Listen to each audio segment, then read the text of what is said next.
ಸೂರ್ಯ ಇಡೀ ಸಿನಿಮಾ ಬಗ್ಗೆ, ಸಿನಿಮಾ ತಂಡದ ಬಗ್ಗೆ ನಿಮ್ ಪಾತ್ರ ಒಂದ್ ಝಲಕ್ ಸಿಕ್ಕಿದೆ ನಮ್ಗೆ.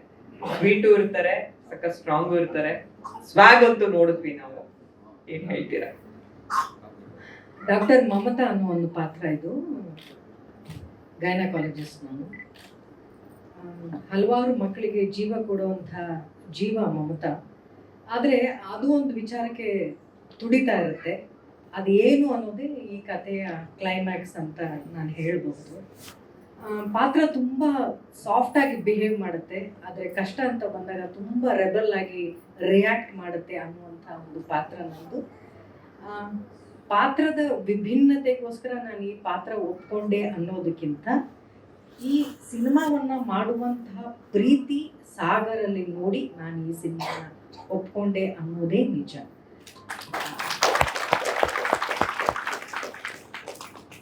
ಇಂಡಸ್ಟ್ರಿಗೆ ಬಂದು ಇಷ್ಟು ವರ್ಷದಲ್ಲಿ ಹಲವಾರು ಕಥೆಗಳನ್ನ ಕೇಳಿರ್ತೀವಿ, ಪಾತ್ರಕ್ಕೋಸ್ಕರ ಮಾಡ್ತೀವಿ, ಇನ್ನೊಂದ್ಸರಿ ಹೊಟ್ಟೆಪಾಡಿಗೋಸ್ಕರ ಮಾಡ್ತೀವಿ.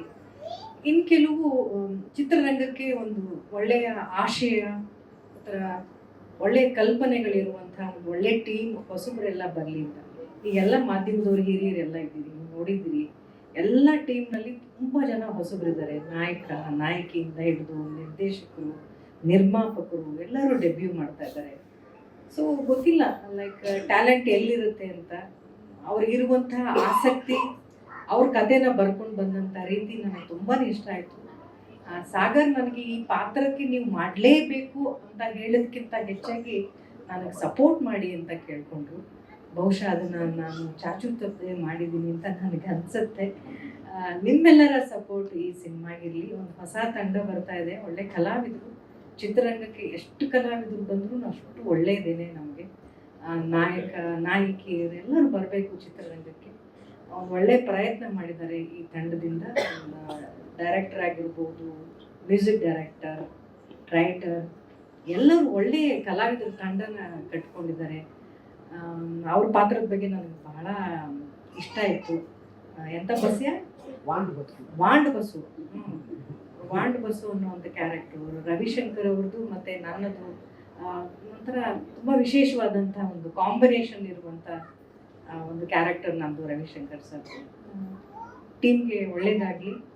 ನಿರ್ಮಾಪಕರು ನಿಮ್ಮನ್ನು ನಂಬಿಕೊಂಡು ಹಣ ಹಾಕಿದ್ದಾರೆ, ಅವ್ರನ್ನ ಉಳಿಸಿ ಇನ್ನೊಂದಿಷ್ಟು ಸಿನಿಮಾಗಳು ಮಾಡೋ ಹಾಗೆ ಕಾನ್ಫಿಡೆನ್ಸ್ನ ಅವ್ರಿಗೆ ಕೊಡಿ ಅಂತ ಹೇಳ್ತಾ, ನಾನು ಚಿತ್ರರಂಗದವಳಾಗಿದ್ದು ನಿಮ್ಮನ್ನೆಲ್ಲರನ್ನೂ ಕೇಳ್ಕೊಳ್ಳೋದೇನು ಅಂತ, ಹೊಸ ಟೀಮ್ ಬರ್ತಾ ಇದೆ, ಅವ್ರಿಗೆ ಸಪೋರ್ಟ್ ಮಾಡಿ. ಈ ವರ್ಷನೇ ತುಂಬ ಚೆನ್ನಾಗಿದೆ, ನನಗೂ ಚೆನ್ನಾಗಿದೆ, ಚಿತ್ರರಂಗದಲ್ಲೂ ಚೆನ್ನಾಗಿದೆ. ನಾನು ಶುರುನೇ ನನ್ನ ಮಾದೇವ ಸಿನಿಮಾದಿಂದ ಹಿಡಿದು ಎಕ್ಕ, ಅದಾದಮೇಲೆ ಜಸ್ಟ್ ಮ್ಯಾರಿಡ್, ಫ್ಲರ್ಟಿಂದ ಹಿಡಿದು ಈಗ ಶುರುನೇ ನನಗೆ ಸೂರ್ಯ ಸಿನಿಮಾದಿಂದ. ಸೂರ್ಯನಷ್ಟೇ ಚೆನ್ನಾಗಿ ಬೆಳಗಲಿ ನಿಮ್ಮ ಸಿನಿಮಾ, ನಿಮ್ಮ ಬದುಕನ್ನು ಬೆಳಗಲಿ, ನೀವು ನಿರ್ದೇಶಕರಾಗಬೇಕು ಅನ್ನುವಂಥ ಒಂದು ಆಸೆ, ಅದು ಇನ್ನೂ ಹಲವಾರು ಸಿನಿಮಾಗಳು ಮಾಡಿ ಅಂತ ಕೇಳ್ಕೊಳ್ತೀನಿ. ಎಸ್, ಉತ್ತರ ಕರ್ನಾಟಕದ ವಾಂಡ್ ಬಸು ಅನ್ನುವಂಥ ಒಂದು ಪಾತ್ರವನ್ನು ನಾನು ನಿರ್ವಹಿಸಿದ್ದೀನಿ ಈ ಸಿನಿಮಾದಲ್ಲಿ. ಒಂದು ಬಹಳ ಸ್ಲಮ್ಮಲ್ಲಿ ಬೆಳೆದಂಥ ಹುಡುಗ, ಅವನಿಗೆ ಬೆನ್ನೆಲುಬಾಗಿ ನಿಂತ್ಕೊಳ್ಳುವಂಥ ಒಬ್ಬ ವ್ಯಕ್ತಿ.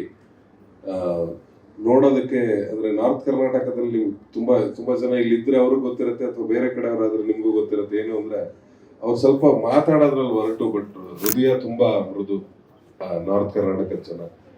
ಸೊ ಆ ಥರದ ಒಂದು ಕ್ಯಾರೆಕ್ಟರ್ನ ಪ್ಲೇ ಮಾಡೋದಕ್ಕೆ ನನಗೆ ಸಿಕ್ಕಿದೆ. ಆ್ಯಂಡ್ ಎಸ್, ಆಬ್ವಿಯಸ್ಲಿ ಸುಮಾರಷ್ಟು ಬೇರೆ ಬೇರೆ ಸ್ಲ್ಯಾಂಗ್ಗಳ, ಕನ್ನಡ ಬೇರೆ ಬೇರೆ ಡೈಲೆಕ್ಟ್ಗಳನ್ನ ಮಾತಾಡಿದ್ದೀನಿ ಎಲ್ಲ ಸಿನಿಮಾಗಳಲ್ಲೂ. ಬಟ್ ನಾರ್ತ್ ಕರ್ನಾಟಕದ ಭಾಷೆ ಮೋಸ್ಟ್ಲಿ ಮೊದಲನೇ ಸರಿ ಮಾತಾಡಿದ್ದೀನಿ. ಹಾಗಾಗಿ ಎಲ್ರಿಗೂ ಇದು ಸ್ಪೆಷಲ್ ಅಂತ ಅನ್ನಿಸ್ತಾ ಇರ್ಬೋದೇನೋ.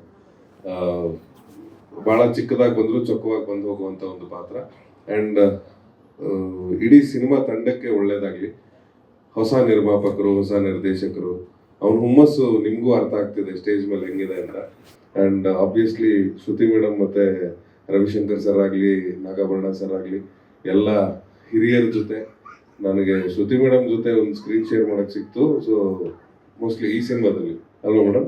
ಮತ್ತು ಯಾರ ಜೊತೆ ಆ್ಯಕ್ಟ್ ಮಾಡಿಲ್ಲ ನಾನು, ಮಾಡೋದನ್ನ ಇಲ್ಲ, ರವಿಶಂಕರ್ ಸರ್ ಜೊತೆನೂ ಇಲ್ಲ, ಇವ್ರ ಜೊತೆನೂ ಇಲ್ಲ. ಸೊ ಆಬ್ವಿಯಸ್ಲಿ ಶ್ರುತಿ ಮೇಡಮ್ ಜೊತೆ 2-3 ಸಿನಿಮಾ ಆಯಿತು. It's A great experience. ಯಾಕಂದರೆ ನಾವಿಬ್ಬರು ರಂಗಭೂಮಿಯಿಂದ ಬಂದಿರೋದ್ರಿಂದ, ಅವರು ನಮ್ಮ ಹಿರಿಯರು, ಬಟ್ ರಂಗಭೂಮಿಯಿಂದ ಬಂದಿರೋದ್ರಿಂದ ಆ ಸ್ಪಾಟ್ ಇಂಪ್ರೂವೈಸೇಷನ್ಸ್ ಆಗಿರ್ಬೋದು, ಎಲ್ಲ ಪ್ರತಿಯೊಂದು ಸೀನ್ಗಳಲ್ಲೂ ಅದನ್ನ ಬಹಳ ಚೆನ್ನಾಗಿ ಅಚ್ಚುಕಟ್ಟಾಗಿ ಮಾಡ್ಕೊಂಡ್ ಬಂದಿದ್ದೀವಿ. ನಿಮ್ಗೆ ಇಷ್ಟ ಆಗುತ್ತೆ ಅಂತ ಅನ್ಕೊಂಡಿದ್ದೀನಿ ಸಿನಿಮಾನ. ಅವನೇ ಹೇಳ್ದಂಗೆ, ಅವನೇ ಒಪ್ಕೊಂಡಂಗೆ, ಸಣ್ಣ ಮಕ್ಕಳು ಸಣ್ಣ ಪುಟ್ಟ ತಪ್ಪು ಮಾಡಿರ್ತಾರೆ, ಅದನ್ನ ಹೊಟ್ಟೆಗೆ ಹಾಕೊಂಡು ಸಿನಿಮಾನ ಮುಂದಕ್ಕೆ ತಗೊಂಡು ಹೋಗ್ಬೇಕು ಅಂತ ಮಾಧ್ಯಮ ಮಿತ್ರರು ಕೇಳ್ಕೊತಾ ಇದ್ದೀನಿ. ಧನ್ಯವಾದಗಳು. Thank you so much. Surya the power of love ಅಂತ ನಾನು ಈ ಚಿತ್ರಕ್ಕೆ ಟೈಟ್ಲ್ ಇಟ್ಟಿರೋದು. ಒಬ್ಬ ಹುಡುಗ ನಾರ್ಮಲ್ ಆಗಿರೋ ಸೆಂಟ್ರಲ್ ಲೈನ್ ಬರುತ್ತೆ ನಿಮ್ಗೆ, ಏನಂದ್ರೆ ಅಲ್ಲಿಂದನೇ ಎತ್ಕೋತೀನಿ. ಬೀದಿ ದೀಪದ ಕೆಳಗೆ ಓದುತ್ತಾ ಅಬ್ದುಲ್ ಕಲಾಂ ಅಂಬೇಡ್ಕರ್ ಗೆದ್ದು ನಿಲ್ಲಿಲ್ವೇ, ಜಾಯಿ ಮಾರುತ್ತಾ ಕನಸು ಕಾಣುತ್ತಾ ಪ್ರಧಾನ ಮಂತ್ರಿಯಾಗಿ ಮೋದಿ ದೇಶ ಆಳುತ್ತಿಲ್ಲವೇ ಅಂತ ಇದೆ. ಮೀನ್ಸ್ ನಮ್ಮ ದೇಶ, ನಮ್ಮ ಇಲ್ಲಿ ಒಬ್ಬ ಸ್ಲಮ್ಮಲ್ಲಿ ಇರೋನು ಇರ್ಬೋದು, ಎಲ್ಲೇ ಇರೋನು ಇರ್ಬೋದು, ಬಡವ ಇರ್ಬೋದು, ಇಲ್ಲ ಮಿಡ್ಲ್ ಕ್ಲಾಸ್ ಅವ್ನು ಇರ್ಬೋದು, ಏನು ಇಲ್ಲದೆ ಇರೋನು ಗೆದ್ದು ಏನು ಬೇಕಾದರೂ ಆಗಬಹುದು. ಬಿಕಾಸ್ 25 ವರ್ಷ 30 ವರ್ಷದಿಂದ ದೇಶನ ಆಳ್ತಾ ಇದ್ದಾರೆ ಒಬ್ಬ ಬಡ ತಾಯಿಯ ಮಗ. ಹಾಗಾಗಿ ಯಾರು ಏನು ಬೇಕಾದ್ರೂ ಆಗ್ಬೋದು, ಪ್ರೀತಿ ಇರ್ಬೋದು. ಅದೇ ಥರ ನಮ್ಮ ಸಿನಿಮಾದ ಈ ಸೂರ್ಯ ಅನ್ನೋ ಕ್ಯಾರೆಕ್ಟ್ರು, ಯಾಕೆ ಆ ಹಾಡು ಈ ಕತೆಗೆ ಆ 3 ಲೆಜೆಂಡ್ರಿ ಅಂದರೆ ಅಬ್ದುಲ್ ಕಲಾಂ ಸರ್, ಅಂಬೇಡ್ಕರ್ ಸರ್, ಆಮೇಲೆ ಮೋದಿ ಸರ್, ಯಾಕೆ ಈ ಸಾಂಗಲ್ಲಿ ನಾವು ಬಳಸ್ಕೊಂಡಿದ್ದೀವಿ ಅಂದರೆ ನಮ್ಮ ಕತೆಗೂ, ನಮ್ಮ ಕತೆಯ ಪಾತ್ರ ಹೀರೋ ಇದ್ದಾನಲ್ಲ, ಹೀರೋಗೂ ತುಂಬ ಆಕ್ಟ್ ಆಗಿದೆ.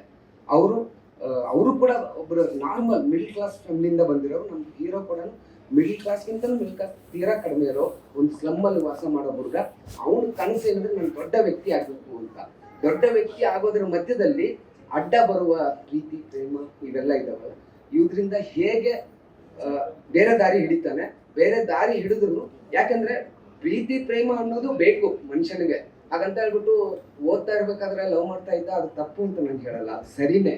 ಆದ್ರೆ ಅದ್ರ ಜೊತೆಗೆ ನೀವು ಓದ್ಬೇಕು, ಇನ್ನೊಂದೇನೋ ಗುರಿ ತಲುಪಬೇಕಂತ ಇರುತ್ತಲ್ಲ, ಅದನ್ನ ತಲುಪೋಕೆ ನೀವು ಎರಡನ್ನೂ ಮಾಡ್ಬೋದು ಅಂತ ನಮ್ಮ ಈ ಸ್ಟೋರಿಲಿ ಹೇಳಿದ್ದೀವಿ.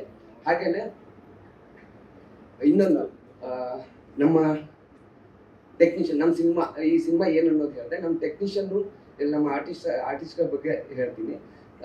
ಪ್ರಮೋದ್ ಶೆಟ್ರು ಸರು ಈ ಪಾತ್ರದಿಂದ ಅವರು ಪಕ್ಕ ಉತ್ತರ ಕರ್ನಾಟಕದ ಒಬ್ಬ ವಾಂಡ್ ಬಸ್ಸು ಅನ್ನೋ ಪಾತ್ರ ಎಲ್ಲರೂ ಮೊನ್ನೆ ಮಾತಾಗುತ್ತೆ. ಹಾಗೇನೆ ಎಲ್ಲರೂ ಕೂಡ ಸರು ಎಲ್ಲ ಸಿನಿಮಾಗಳಲ್ಲೂ ಎಲ್ಲರೂ ಎಕ್ಸ್ಪೆಕ್ಟ್ ಮಾಡ್ತಿದ್ರು ಬೇರೆ ತರದ ಪಾತ್ರ ಮಾಡ್ಬೇಕು ಅಂತ. ಮೊನ್ನೆ ಹೇಳಿದ್ರು ಪೊಲೀಸ್ ಕತೆ ಹೇಳಕ್ ಹೋದಾಗ ಪೊಲೀಸ್ ಅಲ್ಲ ತಾನೆ ಅಂತ ಕೇಳಿದ್ರು. ಫಸ್ಟ್ ಹೋದ ತಕ್ಷಣ ಇಲ್ಲ ಸರ್ ಇದು ಬೇರೆ ತರದ ಕತೆ ಅಂತ ಹೇಳಿದೆ. ಬೇರೆ ತರದ ಕತೆ ಇಲ್ಲ, ಇದು ಬೇರೆ ತರದ ಪಾತ್ರ ಅಂದಾಗ ಆ ಡ್ರೆಸ್ಸು, ಇದು ಉತ್ತರ ಕನ್ನಡ ಶೈಲಿದ್ರು. ಆಮೇಲೆ ಅವ್ರ ಹತ್ರ ನಾನು ಪದೇ ಸರ್ ಇದು ಡೈಲಾಗ್ ನೋಡ್ಕೊಳ್ಳಿ ಸರ್ ಅಂತ ನಾನು, ಯಾಕೋ ನಿಮ್ ಡೈಲಾಗ್ ನೋಡ್ಕೊ ಅಂತ ಪದೇ ಅಂದ್ರೆ ಸ್ಕ್ರಿಪ್ಟ್ ಕಳಿಸ್ಬಿಟ್ಟು ಯಾಕೋ ಹಿಂಗೆ ಹೇಳ್ತಾ ಇದೀರಾ ಅಂತ. ಇಲ್ಲ ಸರ್ ಇದು ಉತ್ತರ ಕರ್ನಾಟಕದ ಶೈಲಿದು ಅಂತ. ಅವ್ರು ಆಮೇಲೆ ನಾನು ದಿನ ನೋಡ್ತಾ ಇದ್ಬಿಟ್ಟು ನನ್ನ ತಲೆಯಲ್ಲಿ ಗಂಗಾವತಾರನ ಅಂತ ಹೇಳ್ಬಿಟ್ಟು ಒಂದು ನಾಟಕ ಮಾಡ್ತಾರೆ ಸರ್. ಅದರಲ್ಲಿ ಪೂರ್ತಿ ಇರೋದೇ ಬೇಂದ್ರೆ ಸರ್. ನನಗೆ ಇದಕ್ಕಿಂತ ನೀನು ಹೇಳೋದೇ ಬೇಡ, ನಾನು ತುಂಬಾ ಸೂಪರ್ ಆಗಿ ಮಾಡ್ತೀನಿ ಅಂತ ಹೇಳಿದ್ರು. ಆವಾಗ ನಂಗೆ ಹೀಗೆಲ್ಲ ಇದೆ ಅಂತ ಗೊತ್ತಿತ್ತು, ತುಂಬಾ ವರ್ಷದಿಂದ ಗೊತ್ತಿತ್ತು, ಆದ್ರೆ ತಲೆಗೆ ಬಂದಿರ್ಲಿಲ್ಲ. ಹಾಗಾಗಿ ಅವ್ರನ್ನ ಪ್ರಮೋದ್ ಸರ್ನ ನೀವು ಉತ್ತರ ಕರ್ನಾಟಕದ ವಾಂಡ್ ಬಸ್ಸು ಅಂತಾನೆ ಡಿಸೈಡ್ ಮಾಡ್ತಾರೆ. ಹಾಗಿದೆ. ಆಮೇಲೆ ಶ್ರುತಿ ಮೇಡಮ್ ನೋಡಿ, ಒಂದು ಕಡೆ ಸಾಫ್ಟ್, ಒಂದು ಕಡೆ ರಾ ಆಗಿ, ಅಂದ್ರೆ ಇದೇ ತರಾನೇ ಬೇಕು, ಹೀಗೆ ಬೇಕು ಮೇಡಮ್, ಹೀಗೆ ಇರಬೇಕು ಅಂತ ಹೇಳ್ಬಿಟ್ಟು ಆ ಪಾತ್ರನ ಡಿಸೈನ್ ಮಾಡಿ ಡಾಕ್ಟರ್ ಮಮತಾ ಅನ್ನೋ ಕ್ಯಾರೆಕ್ಟರ್ನ ಅಷ್ಟು ಚೆನ್ನಾಗಿ ಮಾಡಿದ್ವಿ. ಆಮೇಲೆ ಇನ್ನೊಂದು ನಮ್ಮ ರವಿಶಂಕರ್ ಸರ್ನ ನೀವು ಇಲ್ಲಿ ಈ ಲುಕ್ ನೋಡಿದ್ರಲ್ಲ, ಈ ಲುಕ್ಕನ್ನ ಬೇರೆ ಯಾವ್ದಾದ್ರು ಸಿನಿಮಾದಲ್ಲಿ ಈ ತರದ ಲುಕ್ ಇದೆ ಅಂತ ಹೇಳಿದ್ರೆ ಎಸ್, ನೀವು ಹೇಳಿದ್ದು ಒಪ್ಕೋತೀನಿ. ಯಾವ ಸಿನಿಮಾದಲ್ಲೂ ಈ ತರದ್ ಒಂದು ಲುಕ್ ಇಲ್ಲ. ಆಮೇಲೆ ಪ್ರಮೋದ್ ಸರ್ದು ಅಷ್ಟೇ, ಅವ್ರು ಇಲ್ಲಿವರೆಗೂ ಮಾಡಿರೋ ಈ ಸಿನಿಮಾ ಬೇರೆ ಸಿನಿಮಾಗಳಲ್ಲಿ ಈ ತರದ ಲುಕ್ ಇಲ್ಲ, ಬೇರೆ ತರದ್ದು. ಅದು ಒಂದು ಧೋತಿ ಗೀತಿ ಎಲ್ಲ ಆ ಥರದ್ದು ಬೇರೆ ತರದ್ದೇ ಮಾಡಿದ್ದೀವಿ. ಆಮೇಲೆ ಶ್ರುತಿ ಮೇಡಮು ಅಷ್ಟೇ. ನಾನು ಹೇಳ್ತಾ ಇದ್ದೆ ರಾ ಆಗಿರೋದು, ಯಾಕಂದ್ರೆ ಫಸ್ಟ್ ನಾನು ಮಾದೇವ ಸಿನಿಮಾ ನೋಡಿದ್ಮೇಲೆ ಓಕೆ ಅಲ್ಲಿ ರಾ ಆಗಿರೋದು ಕ್ಯಾರೆಕ್ಟ್ರು, ಇಲ್ಲಿ ನಮ್ದು ಅದಕ್ಕಿಂತಲೂ ಸ್ವಲ್ಪ ರ್ಯಾಶ್ ಆಗಿ ಮಾತಾಡೋದು ಕ್ಯಾರೆಕ್ಟರ್ ಇದೆ, ಚೆನ್ನಾಗಿದೆ, ಅದಕ್ಕಿಂತಲೂ ಚೆನ್ನಾಗಿ ಬಂದಿದೆ ಅಂತ ನಂಗೆ ಕಾನ್ಫಿಡೆನ್ಸ್. ಯಾಕಂದ್ರೆ ಆ ಸಿನಿಮಾನು ನೋಡಿದ್ದೀನಿ, ಇದನ್ನು ನೋಡಿದ್ದೀನಿ ನಾನು, ಅದಕ್ಕಿಂತಲೂ ಚೆನ್ನಾಗಿ ಬಂದಿದೆ ಅಂತ ನಂಗೆ ಕಾನ್ಫಿಡೆನ್ಸ್ ಇದೆ. ಆಮೇಲೆ ಇನ್ನೊಂದು, ನಾನು ನಮ್ಮ ಈ ಸಿನಿಮಾನ ನಂಗೆ ಬೇರೆ ಕಡೆಯಿಂದ ಟೆಕ್ನಿಷಿಯನ್ ಮಾಡಿದ್ರು. ಶ್ರೀ ಶಾಸ್ತ್ರ ಇರ್ಬೋದು, ಅವ್ರು ಚೆನ್ನೈಯಿಂದ ಯುವನ್ ಶಂಕರ್ ಸರ್ ಶಿಷ್ಯ ಆಗಿರೋರು ಮ್ಯೂಸಿಕ್ ಮಾಡಿದ್ದಾರೆ. ಆಮೇಲೆ ಇನ್ನು ಕಿರಣ್ ಅವರು ವಿಜಯವಾಡ, ಹೈದರಾಬಾದ್. ಹಾಗೇನೆ ನಾವು ಇನ್ನೊಂದಷ್ಟು ಕೆಲಸಗಳನ್ನ ಬಾಂಬೆಯಲ್ಲಿ ಮಾಡ್ತೀವಿ. ಬಾಂಬೆಯಲ್ಲಿ ಮಾಡ್ಬೇಕಾದ್ರೆ ಅಲ್ಲಿರೋ ಟೆಕ್ನಿಷಿಯನ್ ಆಮೇಲೆ ಹೈದರಾಬಾದಲ್ಲಿ ವರ್ಕ್ ಮಾಡಿದ್ದೀವಿ ಇದ್ರದ್ದು. ಅಲ್ಲಿರೋ ಟೆಕ್ನಿಷಿಯನ್ಸ್ ನಮಗೆ ಒಂದು ಸಜೆಷನ್ ಮಾಡ್ತಾ ಇದ್ರು, ಇಲ್ಲ ಇದು ಮೇಕಿಂಗ್ ಸ್ಟೈಲ್ ಬಂದ್ಬಿಟ್ಟು ತೆಲುಗು ಮೂವಿ ಸ್ಟೈಲಲ್ಲಿ ಇದೆ, ನೀವು ತೆಲುಗುಗೆ ಯಾಕೆ ಡಬ್ ಮಾಡಬಾರ್ದು ಆ ಥರ. ಇಲ್ಲ ಸ್ಟೋರಿ, ಆ್ಯಕ್ಚುಲಿ ನಮ್ಮ ರಿಲೇಟಿವ್ಸ್ ಎಲ್ಲ ಕೇರಳದಲ್ಲಿದ್ದಾರೆ, ಅವ್ರು ಹೇಳಿದ್ರು ಸ್ಟೋರಿ ಬಂದ್ಬಿಟ್ಟು ಅವ್ರು ತೋರಿಸಿದಾಗ ಮಲಯಾಳಂ ಸ್ಟೈಲಲ್ಲಿ ಸ್ಟೋರಿ ಇದೆ, ಯಾಕಂದ್ರೆ ನೀವು ಮಲಯಾಳಂಗೆ ಯಾಕೆ ಡಬ್ ಮಾಡಬಾರ್ದು ಆ ಥರ ಕೇಳಿದ್ರು. ಆಮೇಲೆ ತಮಿಳ್ ಸ್ಟೈಲಲ್ಲಿ ಈ ಥರ ಇದು ಮೇಕಿಂಗು ಇನ್ನೊಂದು ಈ ಥರ ಇದೆ, ಆಮೇಲೆ ಬಾಲಿವುಡ್ ಸ್ಟೈಲಲ್ಲಿ ಲವ್ ಸಾಂಗ್ಸ್ ಈ ಥರ ಇದೆ, ಎಲ್ಲ ಲ್ಯಾಂಗ್ವೇಜ್ ಯಾಕೆ ಮಾಡಬಾರ್ದು ಅಂತ ಕೇಳಿದಾಗ ನನಗೆ ಓಕೆ ನಿಮಗೂ ಆಸೆ ಇದೆ ಬಟ್ ಮಾಡ್ಬೇಕಂತ ಇದೆ, ಬಟ್ ಪ್ರೊಡಕ್ಷನ್ ವೈಸು ಫಸ್ಟೇ ಡಿಸೈಡ್ ಮಾಡಿದ್ವಿ ಓನ್ಲಿ ಕನ್ನಡದಲ್ಲಿ ಮಾತ್ರ ಮಾಡಬೇಕು ಅಂತ ಡಿಸೈಡ್ ಮಾಡಿದ್ವಿ.